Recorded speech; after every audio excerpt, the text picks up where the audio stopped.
Hi, everybody. This is Adam Elenbaas from Nightlight Astrology, and today we are going to take a look at the entrance of Uranus into Taurus. And this is the second part of a three-part series that I'm doing, looking at this very big and exciting transit that's coming up here on May 15th. So the first thing that, and I forgot to mention the day today, it's Friday, May 11th. So we began our series yesterday. We looked at the entrance of Uranus into Taurus, and we spent time talking about why look at astrological transits like this in the first place. What are we doing? Why do we care about this? Why is it unique that outer planets are changing signs? What might that mean? And then we talked about the archetypal meaning of Uranus and the kind of spiritual opportunities that Uranus provides us with. And then we went into an in-depth conversation about the fixed or solid quality of Taurus, as well as the feminine, earthy, yin qualities of Taurus. And we started talking about how the planet Uranus is likely to affect all of us individually and collectively based on its interaction with these qualities of the sign of Taurus, excuse me. So today, continuing that talk, we are now going to look at two sort of subsets of qualities that also belong to Taurus, namely that Taurus is said to be the domicile of Venus, the feminine domicile of Venus, and Taurus is also the exaltation of the moon. So we have to look at how it is that Uranus interacts with Taurus based on the fact that this is the home of Venus and the exaltation of the moon. That means we have to talk about what does a domicile rulership mean and what does an exaltation rulership mean? Why are these things important and how do they affect our understanding of this transit, and what does that mean for us personally and collectively again?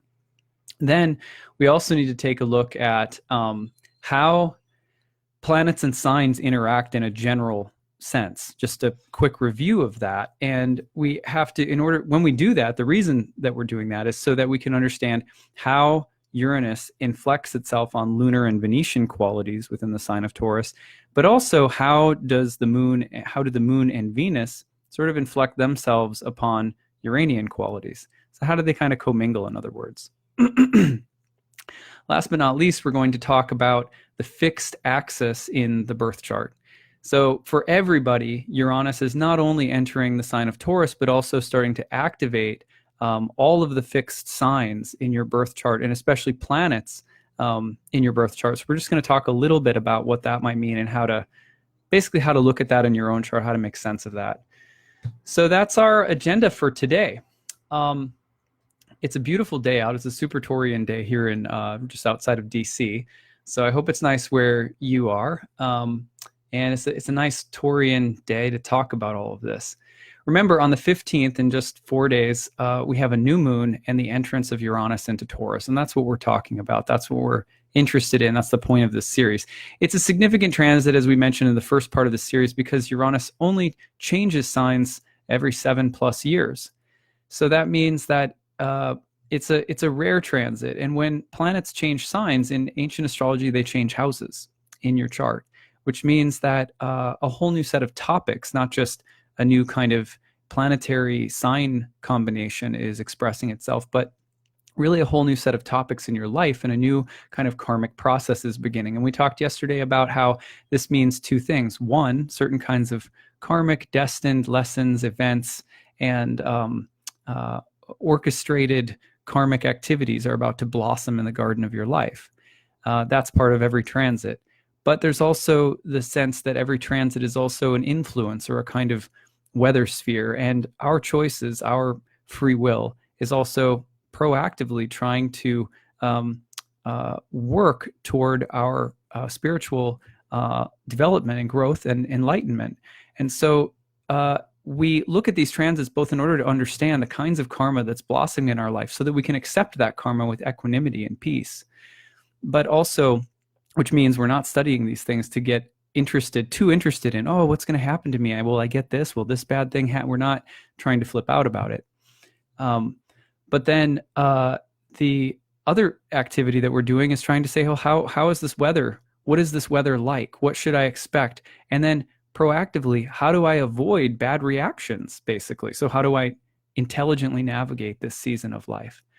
So that's why we're doing this in summary from yesterday's talk in case you missed it. But check that one out yesterday too. There's a lot of other good information that we won't be covering today.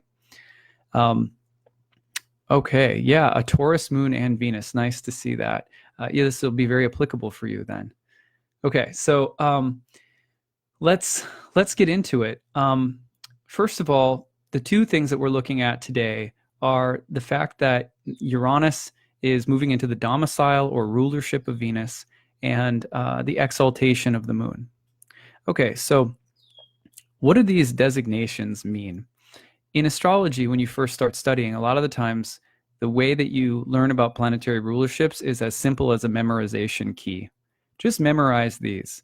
Venus rules Taurus, Venus rules Libra, Mercury rules Virgo and Gemini, and so forth. And you just memorize them and you just say, okay, well, the planet rules that house, or that sign, but I don't know exactly what that means, right? What is that? And we just think, well, that means that planet is associated with that sign somehow. They have something in common. And that's a good start. But what we want to do today is I want to use some imagery to kind of paint a more detailed picture of how ancient astrologers looked at this. So first of all, it's important to realize that in ancient astrology, every sign was traditionally called a house. So what we think of as houses today, traditionally were called signs. So there was no original, the original word for a sign was zoidion, which is has a kind of totally different meaning from how we generally think about the word sign. And the signs, the zoidions, were called the houses of the planets. So for example, Taurus is the house of Venus. If you go to Aries, you have the house of Mars. If you go to Cancer, you have the house of the moon, and so forth. Like Aquarius is the house of Saturn. Capricorn is the house of Saturn. Sagittarius is the house of Jupiter. And that's how the original use of the word house, that's how the original, the concept of house was applied. The houses were the houses of the planets, meaning the signs. When we think of the difference between houses and signs today, we think of it a lot differently. And that's something that kind of developed over the history of astrology. But it's very starkly different today than it was at the dawn of horoscopic astrology.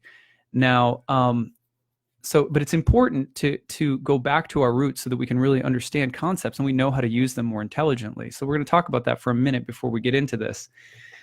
So when in the conceptualization of the original, horoscopic theory, it's basically said that the planets familiarize themselves with signs and signs familiarize themselves with planets, which is to say that certain zodiacal portions of the zodiac, the houses, the 12 houses of the planets, at the dawn or birth of the cosmos, as the sort of astrological mythology has it, that the planets sort of familiarize themselves with certain portions of the zodiacal circle, 30-degree portions equaling 12 total 30-degree portions, giving us the 360 degrees of the zodiac.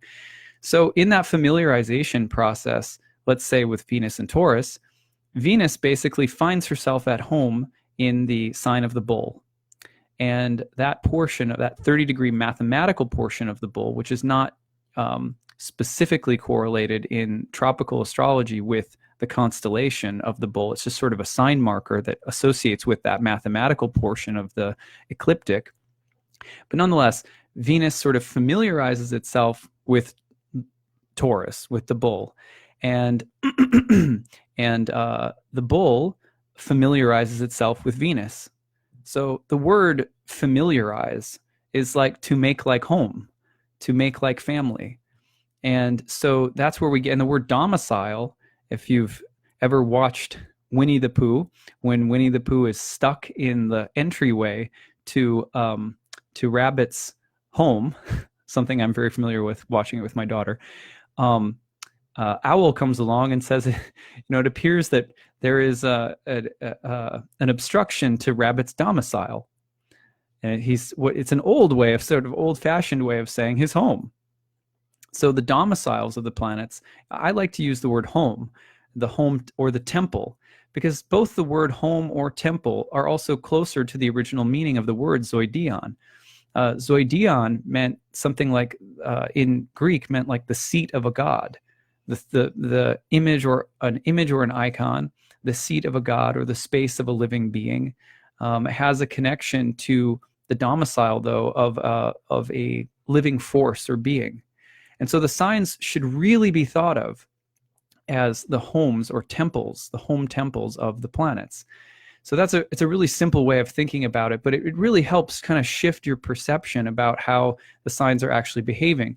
Because it turns out in traditional sort of ancient astrology, it becomes much more, the practice is much more about understanding how different planets interact in the homes or temples of other planets.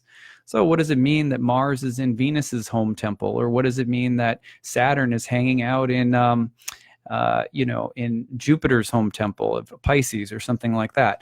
And getting to know the relationships between the planets, how they feel about one another, what it means when one planet is in a masculine or feminine domicile of Venus, or if you got the sun in a masculine or feminine domicile of Mars, like Scorpio or Aries. And so one thing that I generally tell my students is like, what we're trying to do when we learn classical astrology is figure out all of the deep, intimate relationships between this community of planets. And one way of thinking about the way that the ancient astrologers, when they're utilizing signs as houses, when it's that kind of logic, is that you're one of the things that you're basically looking at is that the signs function as like lightning rods, right? So in a chart, in a kind of old school whole sign house chart, all of the 12 whole sign places are basically telling you, okay, here's the home of, you've got Gemini in your second house. Gemini is your second house. The houses were called places. And when you have Gemini as the second place in the chart, what you're saying is that the second place, which is associated for a variety of very interesting reasons with money, for example, when the second place is associated with money, the ruler of the second place, meaning the home, the planet whose home or domicile is the second place, that in this case, if it's Gemini, it would be Mercury, that planet is sort of like the overseer of the affairs of those topics. So if you want to understand money, you could look at planets currently traveling through the second temple, which is Gemini, or you could look at the ruler of the second temple, which is Mercury. And then let's say, well, Mercury's in the moon sign, right? Oh, okay, well, that's very interesting. What house does that put the Mercury in? Well, if Gemini was a second, that would put Mercury in the third house. And then there's a whole way of starting to read the nuances of, well, what does it mean that, Mercury, the ruler of the second house, is in the moon sign? And what if the moon is afflicted by an opposition to Saturn in the chart? So it's like details like this and sort of following a web of planetary relationships that we end up being able to read the interpretation of a set of topics that belong to a house. But the point is that the signs have a way of acting like lightning rods that connect sort of visible portions of the sky to the planetary hosts or presiding deities of the different temples, so to speak, the different sort of demigod-like facilitators of the wheel.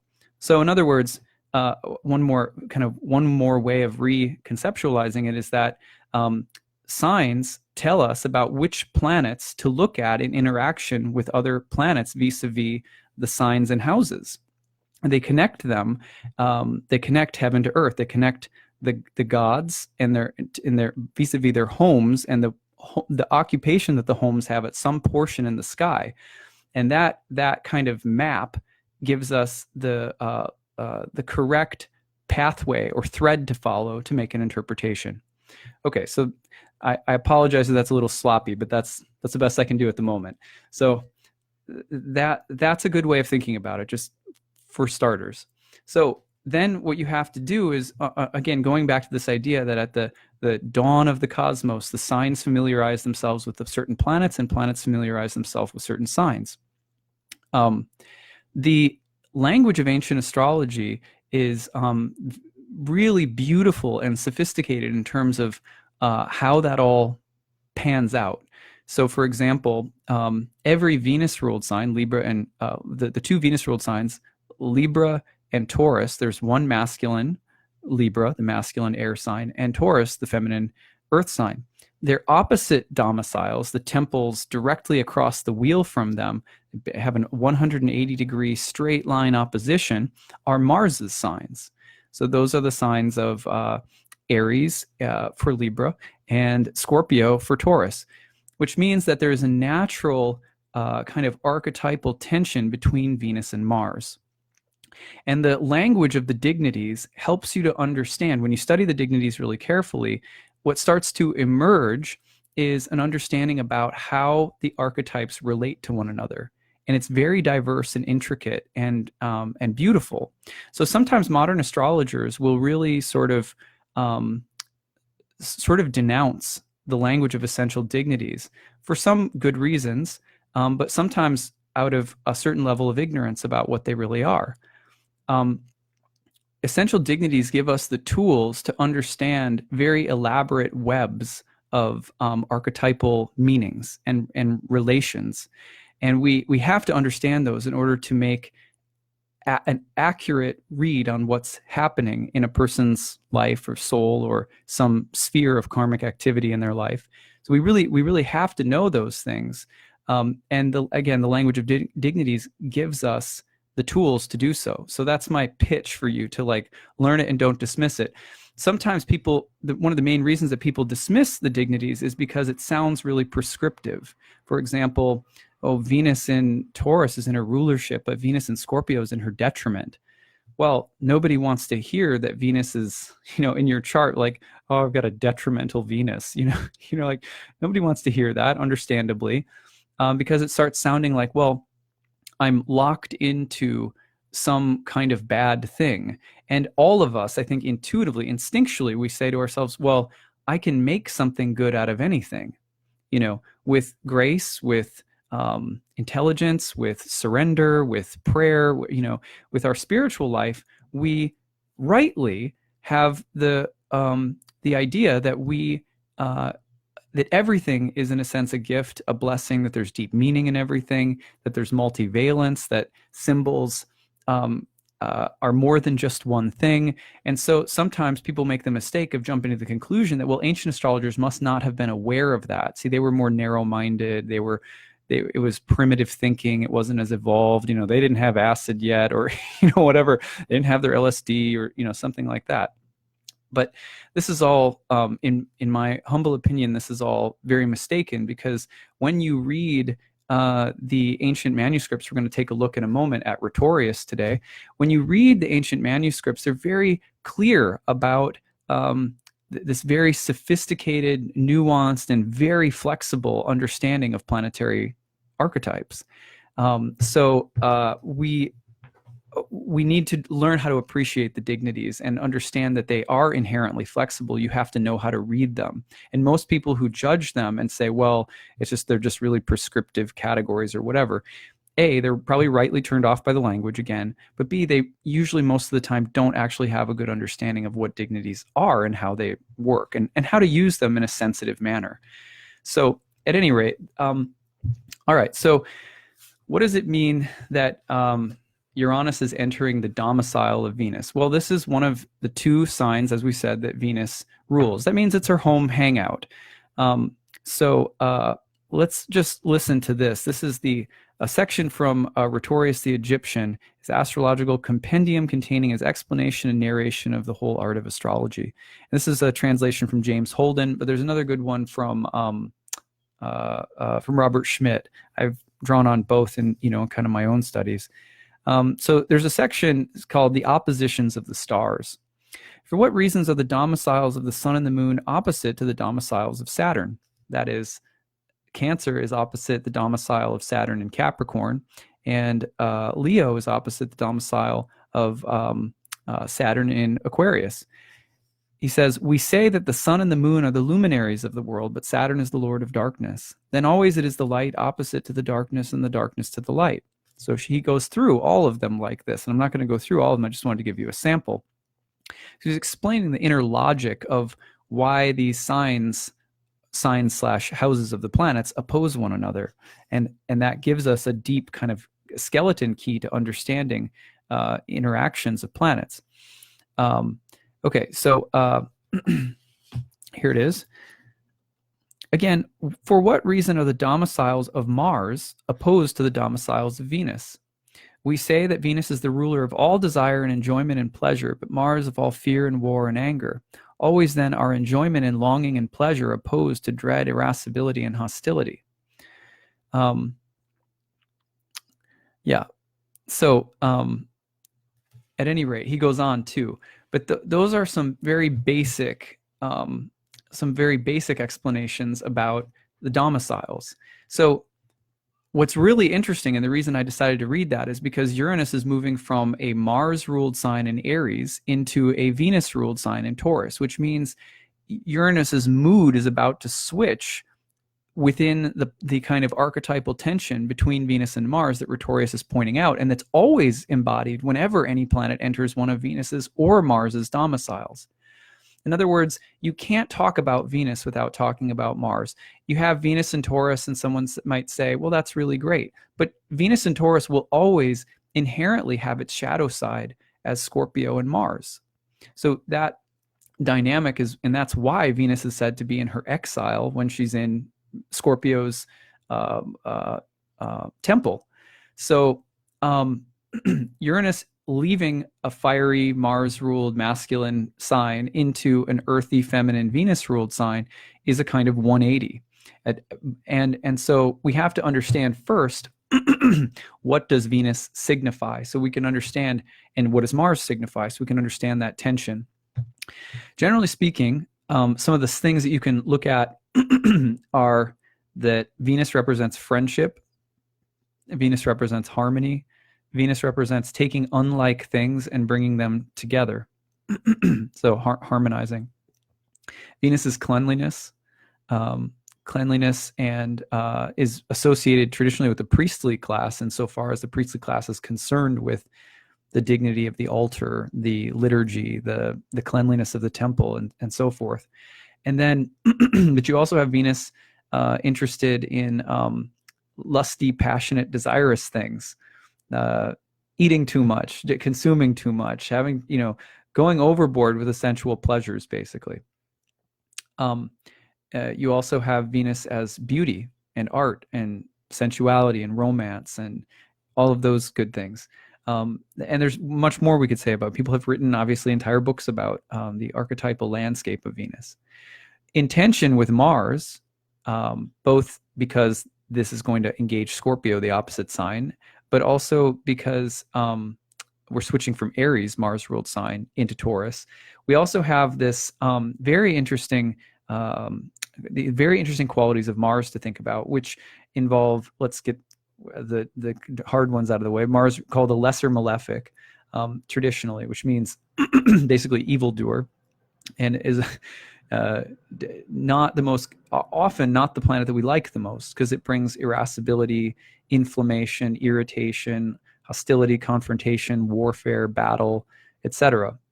Now, I'm not, again, ancient astrologers were very flexible. There were spaces where Mars is exalted, and there's always been talk about what does a virtuous Mars look like. It's not like they were just pigeonholing Mars as something evil. But Mars does, in contrast to Venus, represent themes of separation and division rather than bringing things together and harmonizing things, cutting things apart. It's associated with surgery, medicine, chemistry, burning or boiling things. It's associated with guns and weapons and explosiveness, and it's related to all manners of, all manners of belligerence, basically. However, the virtuous Mars, like Venus, has her good and light and dark side, you might say. Mars is also associated with courage, valor, advocacy, guardianship, protection, etc. So you also have a kind of brave, valiant Mars. Okay, so those are the tensions that are always there between Mars and Venus. If you ever want to read a really great book, let's see if I can get it off my shelf.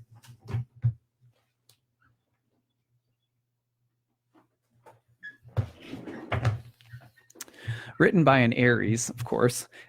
It's called A Terrible Love of War. And it's by James Hillman. And it's actually about the interaction between love and hate, violence and peace. And it's just it's a very deep archetypal exploration of the tension between Mars and Venus. I really like it for that reason. I was reading from Rhetorius the Egyptian earlier, by the way, if you wanted to take a look at that one. All right, so those are the Mars-Venus themes. So when Uranus is moving into Taurus, first of all, it insofar as whenever a planet is in a temple other than its own, or it's a guest in a temple, it is influenced by and expresses itself through the mood of the planet who is the host.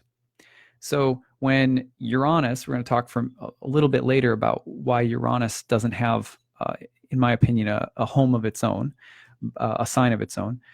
But when Uranus is in the sign of Taurus, it's expressing itself in the atmosphere, mood, and aura of Venus. And so this is the way that Uranus will express itself through the lens and qualities of Venus. So that's an easy way. Any planet you ever want to read in your chart, think of it always as, okay, this planet is ruling a set of topics by the houses it rules, but it's also trying to behave like itself and do the things that are natural to itself. For example, Mercury might rule your money house, but Mercury is also going to signify things that are unique to Mercury, like talking or technology or something like that. Mercury will express both the rulership in your chart. For example, let's say it rules the house of money, then it'll express rulership over the topic of money, as well as things like communication or technology through the lens of whoever's domicile it's in. If it's in Cancer, then it'll be Mercury, but expressing itself in a moon-like way. If it's ruling your money, then it'll be expressing it both in a mercurial way, but also in a moon-like way.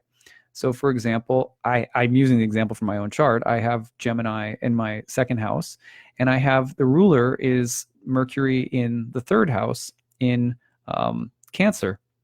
So I write blogs for a living, right? I mean, that's one of the things that I do. So I make my earnings, for example, from this kind of thing. And I do it in a lunar kind of way, which is usually, for me, it's very devotional. So that's a simple example. So when Uranus enters Taurus, first and foremost, it's entering a house in your chart that has a certain range of topics involved. And then it's going to express itself. It's going to do Uranian things, but do them in a Venetian way. So that's the first level you have to know. Now, what does that mean? How does that actually come across practically? Well, we know that Uranus's tendency is to disrupt, disturb, shake up, challenge, defy the status quo.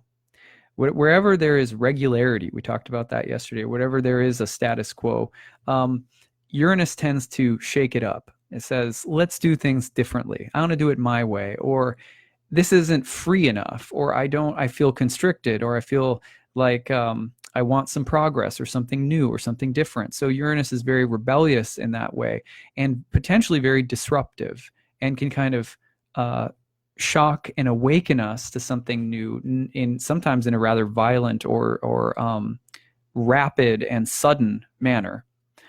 Okay, so you tell me right off the top of your head, does that sound like something that Venus would be into? You know what I mean?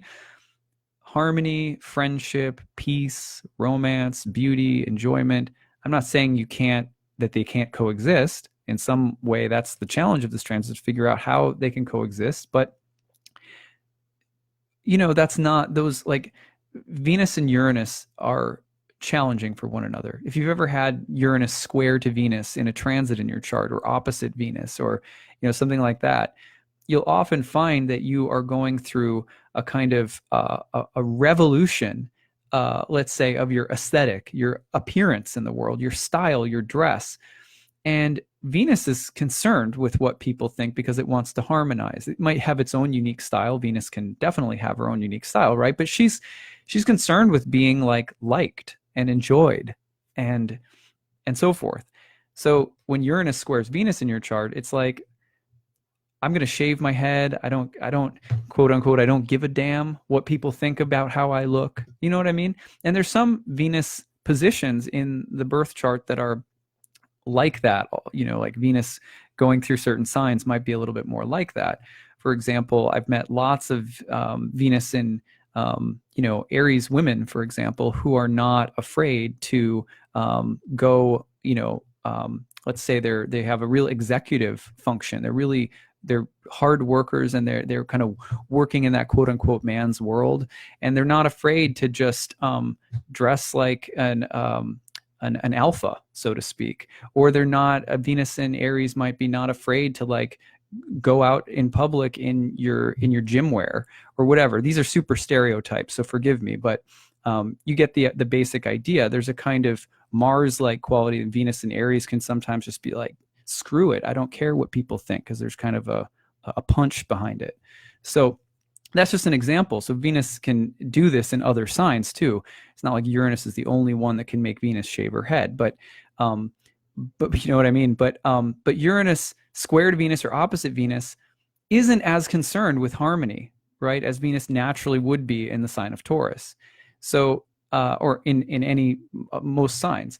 So Uranus coming into Taurus on a certain level is about the on one level, it's like it's going to disturb, disrupt, shake up those things that we consider peaceful, harmonious, beautiful. It's going to challenge those things and be like, challenge us to not care so much what other people think, maybe, or challenge us to go outside of the culturally accepted sort of quote unquote Venetian norms. Whatever is lovely, pleasing, nice, respectable, aesthetic, grounded, etc.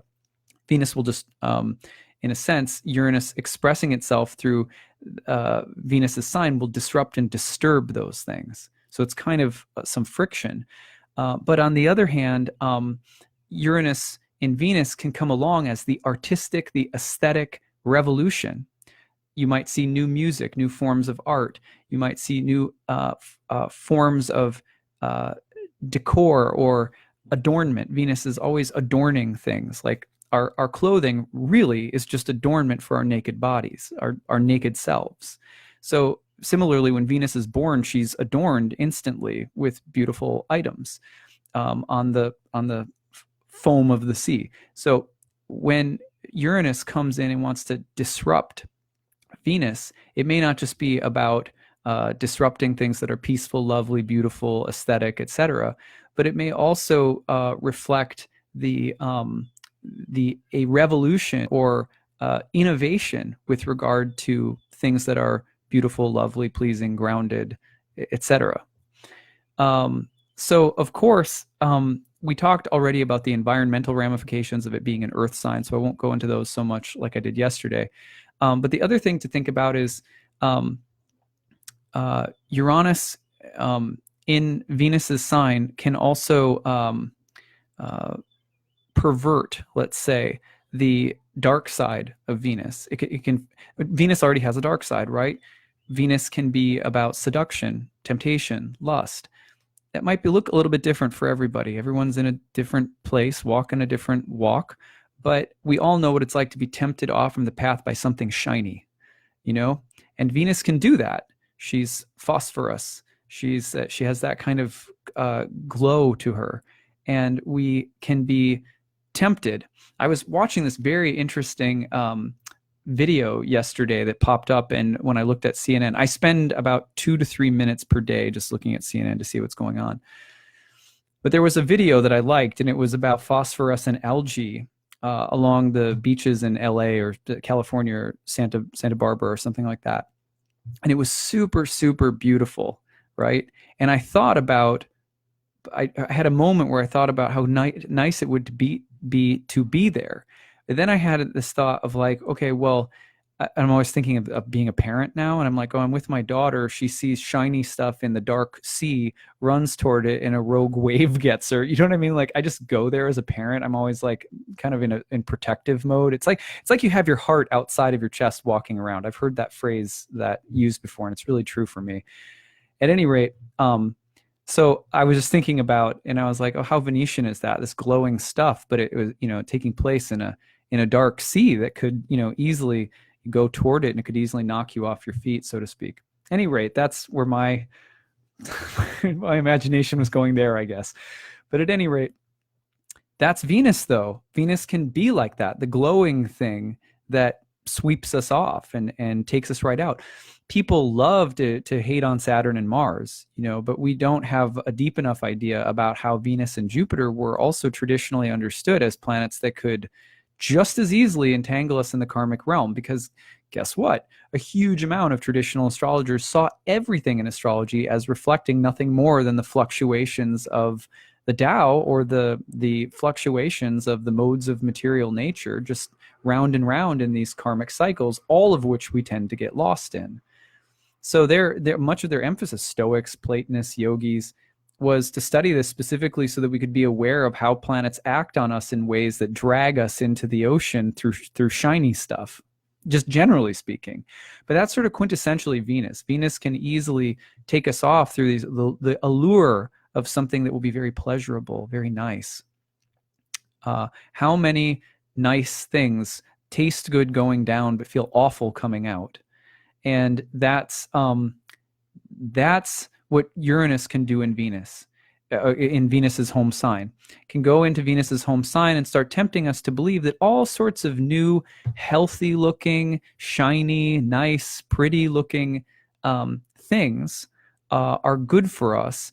And actually, they're toxic. And in an act of defiance or rebellion, in the name of progress, in the name of novelty, these are all Uranian things that can also tempt us, we may easily go for shiny stuff. So we have to be careful of all of that. Especially in the late degrees of Taurus, where there's a swath of sort of heavy fixed stars to navigate. I think that transit is going to be that portion of the transit around, I think it's 2024, 2025. That's going to be a really interesting portion, but more on that a different time. Yes, the sirens. Yeah, exactly. So that's a side of the goddess, just like Mars can be a bellicose, jerk. So you get what I'm saying. All right. So those are some of the ways that Uranus expresses itself in Venus's domicile, in her home temple.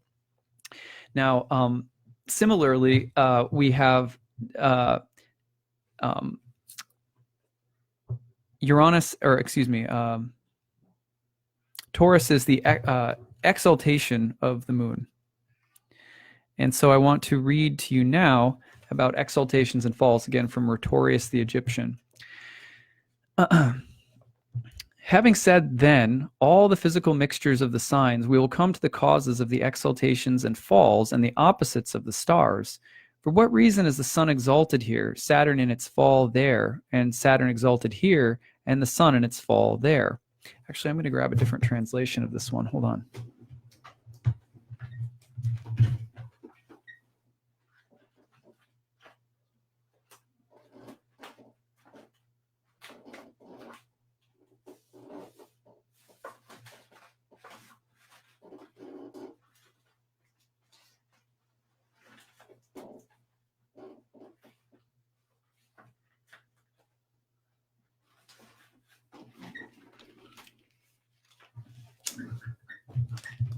Here we go. So, having spoken then accordingly of the entire physical commixture of the zodiac, those are the signs, we will come to the causes of the exaltations, depressions, and contrarieties of the stars. Why is it that where the sun is exalted, there Kronos, Saturn, is depressed, and where Kronos is exalted, there the sun is depressed? What does this mean? It means that the sun is exalted in the sign of Aries, and in that sign, Kronos, Saturn, is in its depression or fall. Where Kronos is exalted in Libra, the sun is depressed. So the sun's depression or fall is in Libra. So why is that? We say that it is because the sun is the storehouse of fire and light and is the master of the day, while conversely Kronos signifying the darkness is cold. Then at the place where the light of day is exalted, there the darkness and the night is depressed, and that which is cold is warmed. But at the place where the darkness is exalted, there the light is depressed and the day becomes shorter. This is a really brilliant passage explaining exaltations and depressions, giving us some inkling of what they're about. For example, when the sun is in Aries, the reason it's considered exalted is because it's the moment that the light half of the year takes over, right after the spring equinox. The days are now longer than they are shorter. We're on the half of the year in the northern hemisphere, which is the orientation of the whole system, comes from symbolically. The spring from Aries all the way to Libra means that there's more light than darkness. We're on the yang half of the year. Right as that happens, that's the place where the sun is exalted. Now, we're going to talk about what exaltation means, but a simple translation of the Greek that Robert Schmidt has explained throughout his career is that it means being lifted on high, the highest up. Okay. And then depression. Well, why would the sun be depressed in Libra? It's because that's when the darkness takes over, the fall equinox. That's why it's called the fall, because the light is falling. And you have that, so you can see it in the sky. The arc, the solar arc of the sun is dropping lower and lower in the sky, which makes the days shorter. Whereas in the summer, it's raising up. So exalted, raised up high, depressed, coming down low. That's what they mean. They're not just pejorative, mean statements about the planets that are meant to hurt our feelings. Remember, one of the things that can help us, just as a side note, to not get our feelings hurt by the technical language of astrology is to remember that the technical language is for technicians, not necessarily for clients. So if you're working with someone's chart, you're working with your own chart, remember that these are technical theoretical designations. You don't need to walk around telling people, oh, you've got a depressed Mars, or you know what I mean? Like, we don't ever need to do that to people. We can translate the technical side of our craft in ways that are very sensitive for people and not fear-provoking. So that's one thing. And sometimes that doesn't happen enough with traditional language because we get hooked on the language. It gratifies our egos, and that's not the point. The other thing is that the very important is that you are not your chart. This is the very simplest thing we repeat time and time again in the programs that I teach. You are not your birth chart. The birth chart is a symbolic representation and not a complete, not full, not final, it can't ever reach the depths of who you are. How could a single birth chart tell the story of millions upon millions of lifetimes that you've probably lived in these multiverses, traveling, learning, growing as a spiritual being, falling down, getting up, etc.? It can't. A birth chart can't do that. So I always tell this, say it over and over again, repeat it to yourself, until you feel good again. You're not your birth chart. And the whole point of astrology in some ways, and I don't mean to be too strict or dogmatic about this, but the whole point of astrology in some ways is to study the chart specifically so that we can gain some healthy distance from mistaking ourselves as all of the fluctuating stuff that we deal with day after day, so that we can have soulful participatory engagement with it without getting misidentified with it. The birth chart is not who you are. So you're a soul. It's like Heraclitus said, the soul is explored forever to a depth beyond report. So I always say, keep that in mind, and the dignities won't ruffle you at all. Of course, I always say, and it helps to have spiritual practices like meditation or anything else that can help you to actualize that. So it's not just some intellectual statement about how I am not this or I am not that. Because if we spend all of our time just saying, well, I'm not this and I'm not that and I'm not this and I'm not that, we just get mentally dissociative. To really cultivate a sense that I am not this and I am not that, what we need to do is say, well, what am I? And if we can go into the heart and discover that I'm a spirit soul, made in the image of the divine in a loving relationship with the divine, then we attach to something that we are. And that's what we need to do. So astrology also it can't be left alone with just I'm not this, I'm not that. It has to go in and be attached to what we actually are as well. But most of the time that requires long walks in the woods and some meditation and prayer. So at any rate, So why is it that the sun is depressed in the fall equinox? It's because it's the yin time of year taking over. And at that time of year, when the darkness takes over, the sun falls down. So this is light and darkness, the rising up of the sun, the coming down of the sun. So what do we have to say about the moon? This one is very interesting. The moon is exalted in Taurus. Why is it that at the place where the moon is exalted, there no planet is depressed? And where the moon is depressed, which is in Scorpio, the opposite sign, there nothing is exalted. So this is a unique thing, because in all of the other exaltations, there's always a cooperative planetary pairing. For example, Jupiter is exalted in Cancer, where Mars is in its fall. Jupiter is in its fall in Capricorn, where Mars is in its exaltation. And that qualifies and tells us all about the relationship between Jupiter and Mars. But that's a whole different, we won't go into that. But the moon's exaltation is unique because there is no cooperative planetary pairing that accompanies it in Taurus and Scorpio, the place of its exaltation and fall. So Rhetorius is asking, and again, why is it at the place where the moon is exalted, there no other planet is depressed, and where the moon is depressed, or in its fall, in Scorpio, there nothing is exalted? Listen to this riddling answer that he gives. We say that it is because the moon is the fortune of all, and he whom fortune exalts, no one may depress, while he whom fortune depresses, no one is able to exalt. Wow, that is a deep statement. Let's talk about that. Let's unpack that. So the moon is the fortune of all. Let's talk about that first. In ancient astrology, the moon, one of the two luminaries, and this is the way I basically interpret Valens and all sorts of other ancient authors and what they say about the moon sort of overall. There's another really good book that breaks it down called Astrology and the Authentic Self by Demetra George. And what's the other book I'm thinking of? The Daimon in Hellenistic Astrology by Dorian Gessler Greenbaum. It's an expensive book. You might be able to get it at a library cheaper than you find it online. But the Daimon in Hellenistic Astrology does a wonderful job of exploring the major sort of archetypal distinctions between the sun and the moon, the lot of spirit and fortune, and how ancient astrologers were conceptualizing those things. But Demetra is one of my favorite astrologers. She does a really fine job of I've learned so much from her about this too. So at any rate, but the moon is the fortune of all. Now here's why.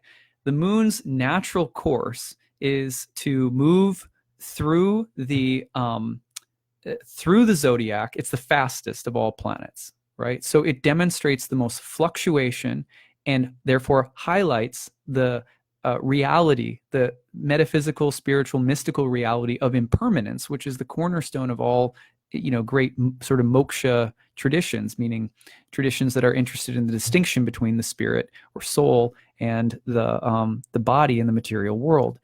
The moon is a reflective light, and it moves the fastest. So it's not original, it's always changing, and it's changing the fastest of any planet. Its light is always waxing and waning, it's changing faster than any planet, it's moving faster than any planet, and its light is not original.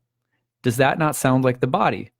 You see how the ancient astrologers come to the idea that that is the temporary material world that shimmers and reflects the eternal spiritual. You can hear Plato talking in this. But it is not the original. It is a copy. And it's always impermanent and changing. So you're not your body. I mean, think about it. Your body is completely different at age 7 than it is now, and yet you're the same. Why is that? And the idea is that it's because you have a soul, right? And so then you have to start thinking about what that means, that you have a soul. At any rate, we won't go so deeply into this, but the basic idea with the moon is that the moon is the wheel of karma, the wheel of fortune, which if you've seen the tarot card, the concept is perennial. It's all over mystical traditions all over the world, that the material world is filled with natural cycles that repeat, but that themselves are reflective of something eternal, but are not themselves the eternal thing, that they reflect eternity. Now, of course, again, saying this again and again is really important so we can really take it in. When we get falsely identified with the realm of karma and fortune and the moon, we become deluded. We become lost. For example, the great Christian theologian and apologist C.S. Lewis wrote a children's book called The Silver Chair, which Oxford scholars have now since discovered was actually informed by the medieval alchemical and astrological symbolism of the moon. Just like, in fact, all of the Narnia Chronicles, each one of the 7, was based on the alchemical, basically. See, Lewis was a medieval scholar, a medievalist, so he infused all 7 of the Narnia Chronicles with the alchemical symbolism of one of the 7 planets. There's a wonderful book about this called Planet Narnia, The 7 Heavens in the Imagination of C.S. Lewis. Beautiful book. And for him, all the 7 planets represent different aspects of Christ consciousness, for lack of better words. So in The Silver Chair, there's a story about a young girl, the heroine, who is to go into an adventure in Narnia through the wardrobe, if you've ever seen Lion, the Witch, and the Wardrobe. And as she goes, before she goes down, she's in Aslan's country, and Aslan is like Christ or like God or the divine or eternal. And as she's speaking with Aslan, Aslan says, okay, you're going to go down into Narnia, and when you get there, the air is going to get thicker and denser, and you're going to forget all of the instructions I just gave you for this this adventure that you're going to go on. You're going to go on this incredible adventure down there, and you're going to help rescue a prince, basically is what's going to happen. But you're going to forget my instructions because the air gets really dense and you forget things down there. So repeat after me. And then it's like repeat, repeat, repeat, repeat. She repeats the instructions, and then she goes down into Narnia, and of course she starts forgetting them. And this is the realm of the moon. Why do we say mantras of the name of God or the names of God or the goddess or what have you? Why are most mystical traditions around the world have rosaries or prayer beads, and we go in circles repeating, repeating, repeating? Because the moon at its highest spiritual elevation is about remembrance and memorialization of the divine so that we don't get lost in the realm of karma. So we stay connected to that so that at death, when we die, our remembrance is the strongest thing, and that connects us to the evolutionary ladder, so to speak, that takes us into more favorable positions for the continued cultivation and evolution of the soul. That's the idea, again, that's perennial in like so many different mystical traditions. So we remember these things, and we chant or pray or meditate or whatever repetitively all the time so that we don't get lost in forgetfulness, which is what the moon symbolizes at her darkest, is getting lost in the cycling, right? So that's why it said that the moon is the fortune of all, because she reflects in her constant, and she weaves around the ecliptic serpentine. She weaves in and out like a snake going around the more straight, unchanging line of the sun. She's always weaving around it. Just like the Kundalini weaves around the singular column of the spine. We are parts of the divine, and when we're in memory of the divine, we are yoked to the divine. And so as little sparks, when our lifestyle becomes devotional, and when we, in everything we do, we cultivate devotional living, then the memory of the divine infuses our life with reciprocal circling love. And we enter into that sacred place with the beloved. That's what devotional life is really all about. Well, the moon can signify all of that devotional life, again, as a spiritual symbol. And that's what happens in the C.S. Lewis book. The girl goes down and has to rescue a prince who's chained to a silver chair and can't remember his real identity because he's under a spell. And so she has to help him remember. And in order to do that, she herself has to remember the instructions, which she keeps forgetting, and has to repeat to herself. Similarly, when all of us come into this world, we're given instructions. There's an angel or a daimon, or there are guides. Different traditions have different ways of talking about this, but we have instructions that we come in with. And for many of us, they don't appear for a while. They blossom sometimes later in life, where our previous spiritual progress suddenly appears, and we find ourselves once more deeply engaged in spiritual life. Well, I don't know what I was doing with the first 20 years of my life, but now I feel like I'm back on track with something I've been doing for many lifetimes. And that kind of stuff can happen. But this is, and you can often time those things, by the way, with progressed lunar returns, but that's another story. Anyway, so the moon, when this is a long explanation, but it's worth it. When Rhetorius says that the moon is the fortune of all, and he whom fortune exalts and lifts up, no one may depress, while he whom fortune depresses, no one is able to exalt. So the reason that the moon does not share a relationship with any other planet in this regard is rather mysterious. I'm not going to be able to give you some final tidy answer, but the important thing to remember is that we come into this life with a set of instructions that are fixed and a set of karmic lessons that are fixed. Maybe they're variable in terms of how they play out. Maybe there's some level of variability based on, the choices we make. I'm open to all of this, but ancient astrologers were very firm on the fact that this is not your first go round. So you come in with some things going on that you have no say over. And that means, for better or worse, the moon has to do with fated or destined events that are circumstantial, that do not feel like they are in our control. For example, why was I born into the family of a preacher? Why did I grow up a preacher's kid, spending a lot of my time immersed in Sunday school, summer Bible camps, listening to my dad's sermons? Why was that the environment that I was born into? I don't have any conscious sense of choosing it. But that's the moon. The moon in all of our charts tells us about the background, the circumstances, the environment, the lot in life that we have drawn that matches to our specific karmic circumstances. It's also related to our body and our form, the vehicle that we travel in, so to speak, and that can extend out into things like community and family and environment, heredity, genetics, health issues. It's a family karma. It can also be more literally connected to our mother, or to the sort of again, the things that act as the vehicles for our life. So that's all lunar stuff. Now, again, the idea behind this is that if the moon lifts somebody up in life and gives them something good that they don't seem to have done or earned, by themselves with some kind of strategy or effort, it just happens. Then that is due to their karmic lot. So, for example, sometimes people say, could you give me some like business advice? Like, could you help me? Like, you've done well for yourself as an astrologer. Tell me what the trick is so I can have a successful astrology business. Not that I'm like so successful or anything, but it's hard to be an astrologer, and for whatever reason, I managed to do it full time. I can honestly tell you, I haven't ever taken a business course. I have no training or idea or whatever. It's just something I've done. I just did it. I don't know how I did it. You know what I mean?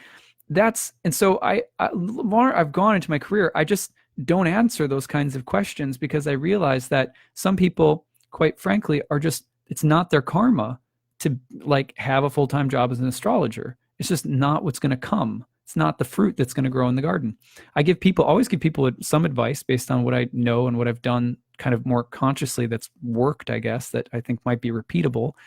But that's one example in my own life. And again, not that I'm some great success story or anything. I'm just, a lot of students come through my programs and they ask me that question. Now I'm more inclined to say, when I look more and more at people through thousands of charts that I've done, and I see how different people have encountered a lot of the life circumstances that they have, whether that's success in business or some hardship over here or whatever, and it doesn't seem to be related consciously to any major choice that they made. Usually the moon tells the story. So anyway, that's a good way of thinking about the moon, for better or worse. Now, that means another way of thinking about the exaltation lord in general, before we talk about what Uranus and Taurus means, is that when Uranus is in the sign of Taurus, when we're talking about exaltations in general, we're talking about a different kind of planetary ruler of the sign. So what's the difference between a domicile ruler and an exaltation lord? Because people always ask that. First of all, I've heard numerous good explanations here, so I'll tell you the one that I work with. One is that an exaltation means it's lifted up to the highest position. So in some medieval astrology textbooks and you'll hear them saying, well, domicile ruler is the strongest and it ranks the highest and you kind of give it the most points, and you'll hear all this kind of stuff. And I can't personally get into that. I can't count planets as points. I just can't get into that. I see them both as having interesting responsibilities. First of all, it's very important to note that not every sign has an exaltation lord. And the ones that don't have an exaltation lord, you're definitely looking at the domicile ruler as a sort of executor of the estate. But when there's an exaltation lord, I think of the exaltation lord as representing a sort of higher principle or ideal with regard to the topics of that house in the chart. So for example, the moon in Taurus, I'm a Taurus rising.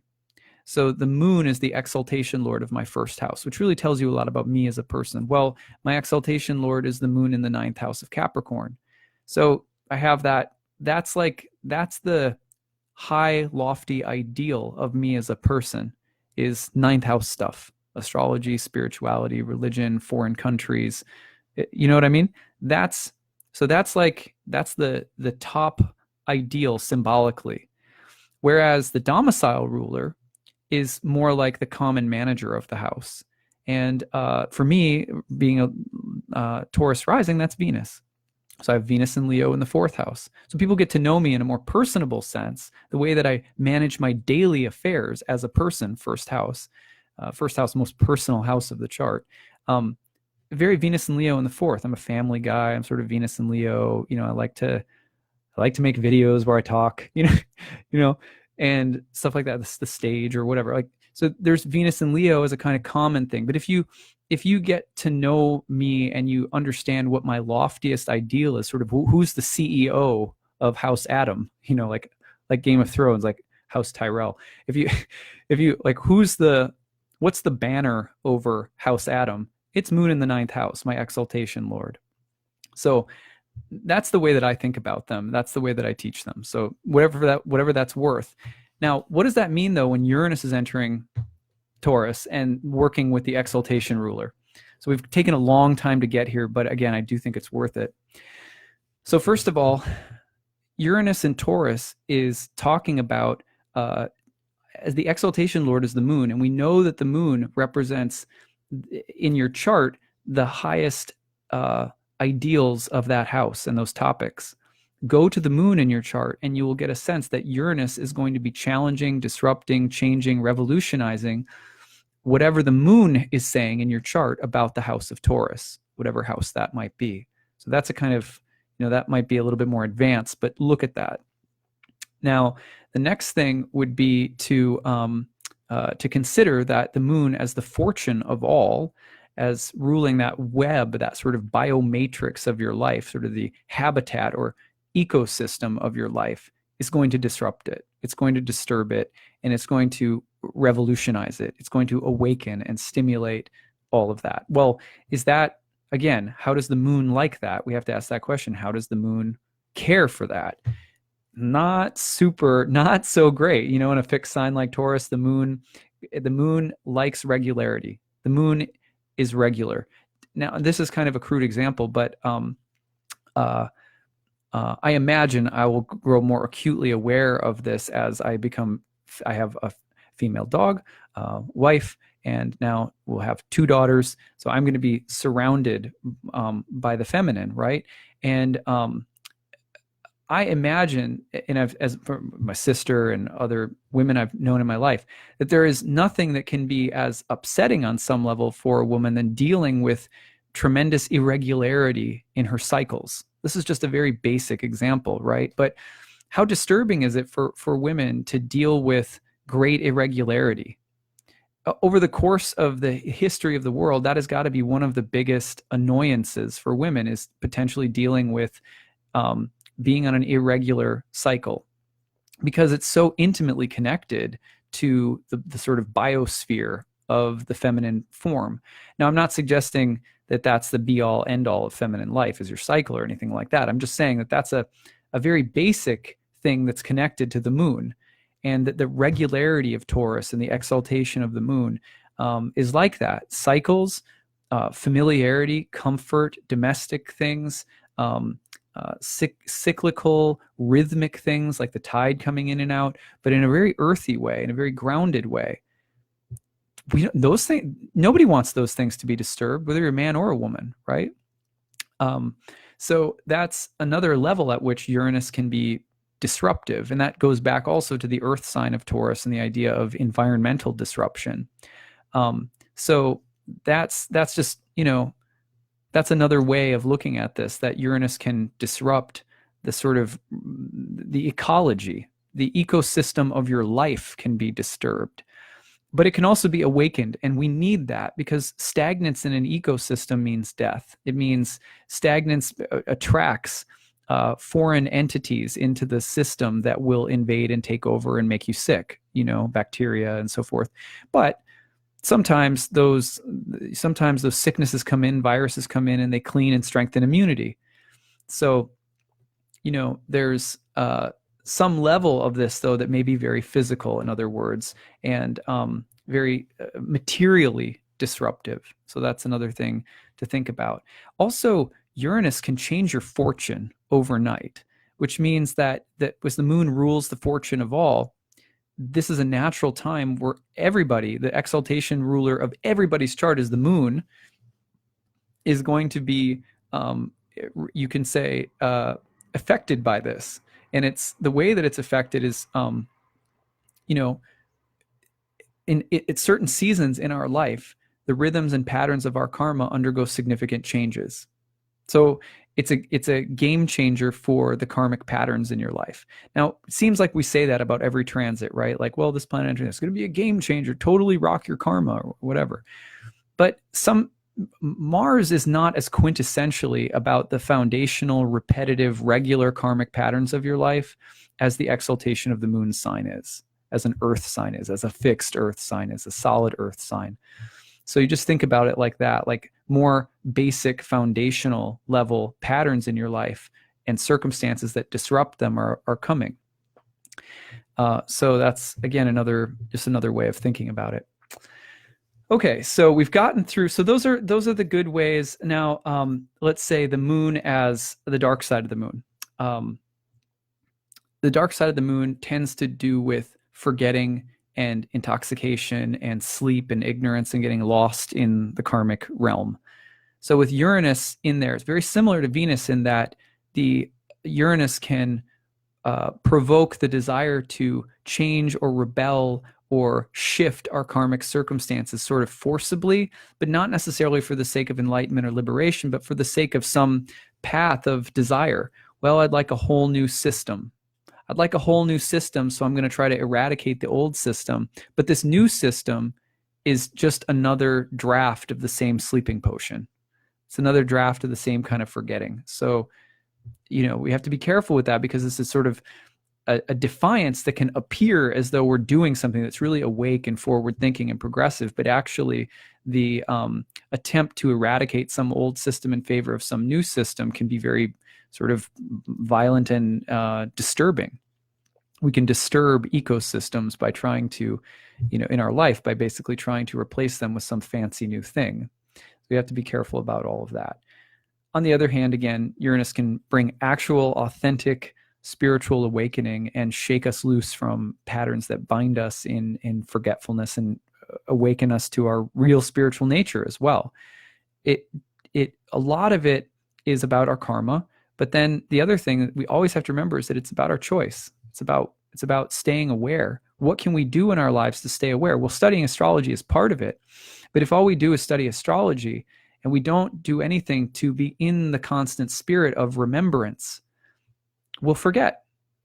Mental speculative sciences are not the final answer, right? They can help us remember on an intellectual level, but the mind goes when you die. And I can tell you this firsthand, because 10 years of drinking ayahuasca, here's what happens very, very quickly when your consciousness starts being changed in the space of death. And I've seen this. I know it sounds preposterous to say that I would know anything about this, but they call ayahuasca the little death. When your consciousness starts slipping away out of your ego's control, when your ego starts dying, you don't have your rational, intellectual stuff there to help you anymore. All you have is the actual substance of your heart and soul, which is intelligent, but is not this like well-formed intellectual composite stuff. That falls away, and you learn to do simple things like sing a clean note. And if the clean note that you sing can express the love in your heart and the trust and faith that you have in losing control, that will guide you across the ocean of losing your body and losing your form. But studying astrology intellectually will only go so far. And I'm really passionate about that more and more these days, because as I grow older, that reality sets in. As I see, so many clients every year and teach so many students, and I see the same basic thing at the conclusion of every life. Do we remember our divine nature or not? Do we have it in our heart and soul? And if we don't, then all of this astrology will have been what they call in India karma kanda. Just means like spinning our wheels in our stories. And yet astrology paired with the lifestyle of living remembrance of the divine, however that looks for us, when it's paired with that, it's an amazing ally. It's an amazing asset. So you'll hear more from me about this. I'm very passionate about it, as you can tell. But you'll hear more from me about this in times to come. Okay, so at any rate, let's see. I'm going to go up here through some of the comments where we are. So that's what I've got for you. So we can. We said last but not least, we talked about the fixed axis in your chart. I almost forgot. Very brief statement about this. All of the fixed signs and houses in your chart are being activated by this. So planets, especially in the first 2 degrees of any fixed sign, will get stimulated in 2018. 0 to 10, more like 2019, and forward from there. So look at those planets in those houses and know that those whole sign houses in your chart, that entire axis, they're all connected thematically in interesting ways. All of the quadratures in the chart. But more on that another time. If you're interested in learning more about ancient astrology, if you like this, if this is your jam, if you found an astrological station in my work, then I want to show you a few ways how you can connect with me. You can go to my website, nightlightastrology.com, and check out the course Ancient Astrology for Modern Times. That's coming out June 10th. And I'm going to say more, I'm making a note here for myself. Tomorrow we'll talk more about why doesn't Uranus have its own sign in Adam's opinion. More about that tomorrow. Check out the nightlightastrology.com for the Ancient Astrology for Modern Times course. It's on Sundays at noon Eastern starting in June. It goes for a full year. It's a deep, immersive course. You get to learn ancient astrology. You get to see it practiced with live clients, discussions about live readings. I love the class so much. We already have upwards of 20 people enrolled. So come join a really fun community, a really good experience. And it's a much more intimate and conversational way to learn as well.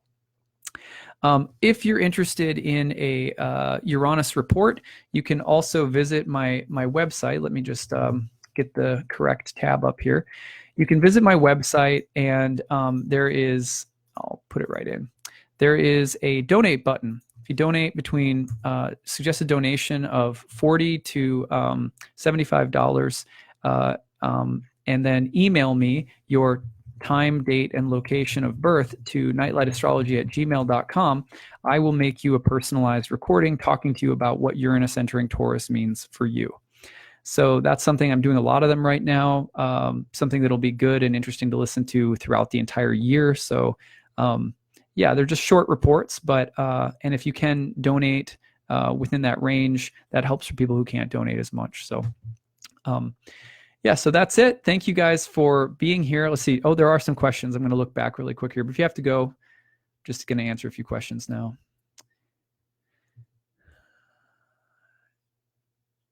Let's see.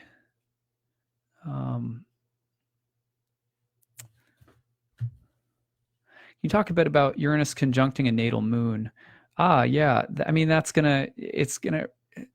everything I was saying about the disruption to the moon is going to be very personal and much more intense in a chart where you have Uranus squaring, opposing the moon, etc. It's a little bit more constructive and not as difficult or sort of in your face and dynamic and cathartic. If you have a trine or sextile, it's a little bit more natural and harmonious with those, but it's same combination. I know there are career family challenges coming from that placement, but do you, as someone who seems to have a good balance of those two areas, have any good advice? Any health challenges that come up or changes that need to be made, listen sooner than later. Don't delay on necessary lifestyle changes that need to be made. The body can be harshly affected by the Uranus moon hard aspects. Don't try to force anyone in your family to change, even if they need to. Be careful of the desire to suddenly change everything about your living situation. Be careful, even if there's some kind of revolution in living or property that needs to happen, be thoughtful about it, because sometimes the abruptness of Uranus can lead to some rash decisions. There might still be an important process that has to play out. Just be careful of rashness around that. Know that there is something physical in you that is trying to awaken, some knowledge or some embodied form of wisdom that wants to become physically located in you. That's really important for the moon Uranus. Those are a few things anyway. Don't be surprised if it's difficult to sleep. Okay. Awesome books. Demetrius' book is sent me. Yes, good. Awesome. I'm teaching myself horary astrology and illuminating much of the view of ancient astrology. Yes, exactly. Practicing astrology without the outer planets is far more radical and awesome than most people realize. And that is no diss to the outer planets. I love the outer planets. But it's like, imagine that you were playing a 12-string guitar, right? And you never knew that you could actually also play with 6. And then imagine how your playing might shift completely and revolutionize your whole experience of playing any kind of guitar if you put the 12-string down for a while and just tried playing 6. People don't think about it like that because we all get too set in the idea that there's one way that's better than another, rather than realizing that different forms are invitations to practice and learn differently. So we just need more of that and less of this kind of competitive, this way of doing it is better and so forth. All right. Even we can have preferences. That's no problem. It's just, we shouldn't be so locked into them that we are afraid of learning different technique. Anyway, most of the time you can't do, we're so much of ancient astrology revolves around the very intricate web of theory and language. And it's so beautiful. And it's almost impossible to learn if you keep Uranus, Neptune, and Pluto plugged in 24/7. It's just, they're just different kinds of symbols. So at any rate, I'll talk about that more tomorrow. Amy, yes, I feel with the ego and death and Aya. It feels like dying and coming back. Yes, yeah, exactly. And you don't have your rational intellect to hold on in that space. It's just not there. It doesn't come through for you. If you have, one of the things that you do in ayahuasca shamanism is you learn how to sing. And you learn how to memorize songs to the point where even if you are wiped out by the most insane altered state of consciousness, you are singing. You're singing your song. And that song is acting like a paddle, guiding you through the fog of the overwhelm of the other worlds that you're traveling through, where they may also need to catch hold of you and extract stuff from you. And the only way to stay not going totally batshit crazy in those spaces is to learn how to remember song, which is very similar to mantra, the same idea. At any rate, interested in your course. Good, come take it. That would be really fun, Spencer. Going through a custody change with my daughter living with us. Yeah, there you go. Yeah. Excellent. Good. Thank you guys so much. This has been I'm doing these long series. It's basically like a seminar series. I know they're long, but I think that we should really talk about it. I don't want to give a 7-minute video that is clickbait for everybody. Something about that way of doing media, it's just not me. I'm not going to create a 10-minute video for people that really stimulates now I know what it all is in 10 minutes. There's no way you can do that. If you want to learn anything in life, you have to dedicate a little time to it. So that's why I do it this way. Okay. All right. So it's a beautiful day. I'm going to go make some Uranus recordings and then try to get outside. All right. Have a good one. You guys have a nice weekend. I'll be back tomorrow with the last of the 3-part series. Take care. Bye.